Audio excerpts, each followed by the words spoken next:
A very sad group of people is trying to disenfranchise that group of people, and we won't stand for it. Ignoring votes means ignoring democracy itself. We're going to now project an important win for Vice President Al Gore. NBC News projects that he wins the 25 electoral votes in the state of Florida. Stand by. CNN right now is moving our earlier declaration of Florida back to the too close to call column. Governor George W. Bush has 246 electoral votes.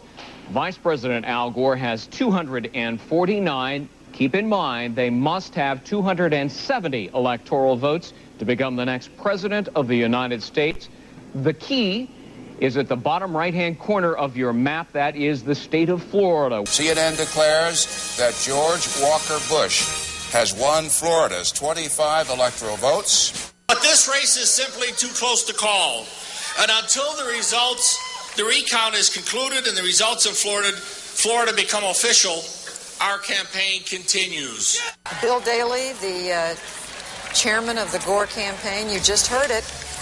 We're all, I think we can hardly believe our ears. He said, until the results are official and certified in the state of Florida, we are going to continue our campaign. We hope and believe we have elected the next president of the United States. They're still counting, and I'm confident when it's all said and done, we will prevail. The Supreme Court of the United States has reversed the orders of the Florida Supreme Court on a very narrow majority, 5 justices to 4. 5 voted to reverse, and 4 voted not to. Good evening. Just moments ago, I spoke with George W. Bush and congratulated him on becoming the 43rd President of the United States. And I promised him that I wouldn't call him back this time.